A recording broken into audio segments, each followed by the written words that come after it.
Now, your statewide forecast first. Happy Wednesday. Chilly temperatures out the door this afternoon. Some of us still hanging out in the 40s across northern Arkansas and lots of 50s out there. Cold front moved through by yesterday and that's cooled us all down 10-15 degrees cooler than it was this time yesterday. And if you like the cooler weather, well, you're in luck. It looks like it's going to be sticking around for your Thanksgiving. The good news is we'll stay dry on Thanksgiving. No rain Thursday with a high in the 50s, but it does look like rain is in the forecast coming up this weekend, especially if you're going to be traveling on Saturday. We'll take an hour-by-hour look at that weekend forecast coming up for you in just a couple of minutes. Arkansas Today starts right now. Now, covering every county, this is your statewide newscast. Arkansas Today.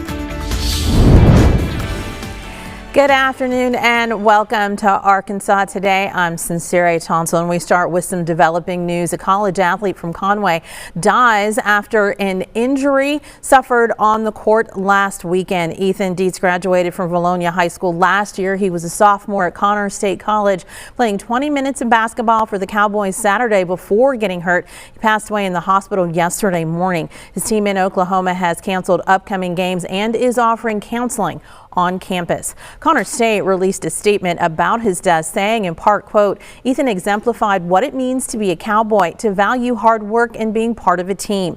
Ethan's loss reminds us all how precious life is and how much those around us impact our lives. As we move through this loss together as a community, let's be inspired by Ethan's spirit, friendship, and love.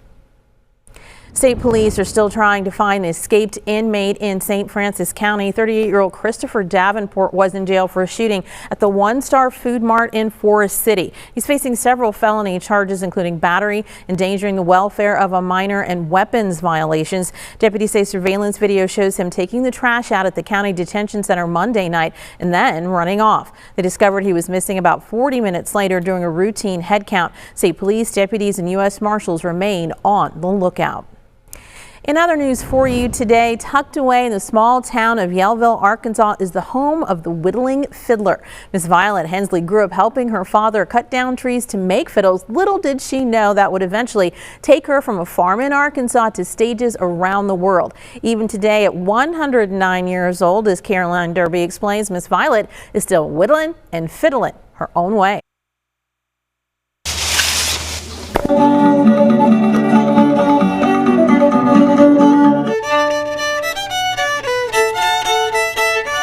Nestled in the heart of the Ozarks. Hello. Is the home of Violet Hensley. Yeah, I am a fiddler. At 109 years old, she still has her talent and her wit. My birthday is October 21st. How old did you turn? Another day older. Her smile and charm have graced the stages of the Grand Ole Opry, Silver Dollar City, and the Beverly Hillbillies. But not only does she play the fiddle, she whittles the fiddle. Well, see, she never thought anything about it. Making a fiddle was just what Dad did. He'd trade them for a bed and maybe a wagon or maybe something else. Cow, I know. Luana Nelson and Sandra Flagg, Violet's daughters, say their grandfather, Violet's dad, made his first fiddle in 1888. Oh, yeah, my dad played fiddle. I had a fiddle, yeah, fiddle. She'd hold it about like this, and then she would make a carving. Violet was born in 1916, but the fame didn't come until decades later.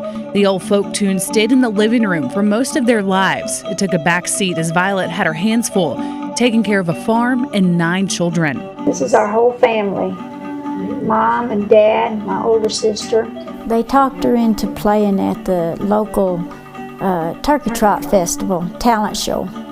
And that's what really got it started again, you know. And so she made that fiddle real fast, made her a new fiddle to play there in about 2 weeks' time. After that performance, she brought her whittled wood carvings and her fiddle to the War Eagle Fair. That's where Silver Dollar City discovered the whittling fiddler. She played the fiddle on her head and she would dance at the same time. She'll be coming around the mountain. Coming around the mountain, shepherd coming around the mountain, shepherd coming around the mountain, let you come. It turned into a family affair, traveling, performing, making albums. It was us playing at Silver Dollar City. From there, the tempo of their lives changed forever. We grew up, before she started doing this, we were living in a little shack, and Mama didn't even drive. And it was a shack.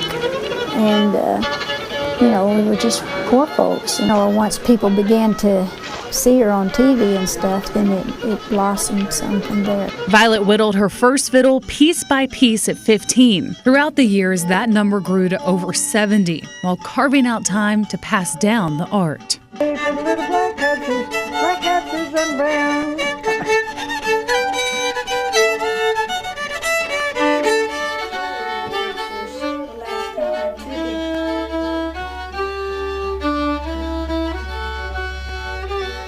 Sandy's daughter has made a fiddle. Yes. And my daughter has made a fiddle. While her muscles and words may fail her some now, Oh, well.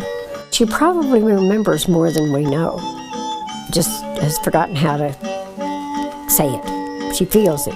the music never does. Black hatches and brown. She amazes me constantly. Everything about her amazes. She's still fit as the fiddle she first made. Still playing the song of the Ozarks in her heart. God's not through yet. That's right. He's just not through with her yet. That's all there is to it. Yeah, I have fun playing fiddle. Yeah, played the fiddle. That was our Caroline Derby reporting. What an awesome story there. We are following many reports right now that the University of Arkansas has a new head football coach. Trey Dare joining us live from Fayetteville. And Trey, we heard several names elevated just in the last week. Who are we talking about now?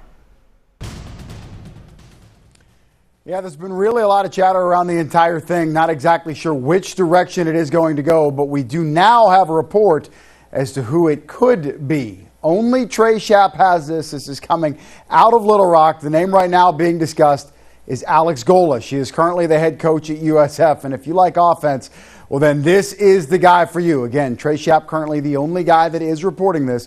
So this is not coming directly from KARK. All that our sources can indicate at this moment in time, right here as I look up at the clock, 12:07, is that there is interest in Alex Golesh on Arkansas's side. He's an offensive guru. There's no question about it. It's his third year at South Florida. He played at Ohio State under Jim Tressel. If you remember, the last game that Tressel ever coached in major college football was against Arkansas back in the 2011 Sugar Bowl. He's a Josh Heupel disciple. He's linked up at Heupel at UCF. Then he followed him to Tennessee, and if you like offense, he is the man. Number 2 offense in the country right now by Alex Golesh with the Bulls at South Florida. 496 yards per game. Top 25 in both yards passing per game and yards rushing per game. 5th in the country where it matters most. 42.2 points per game. Byron Brown is quarterback, likely going to have a 3,000-yard passing and a 1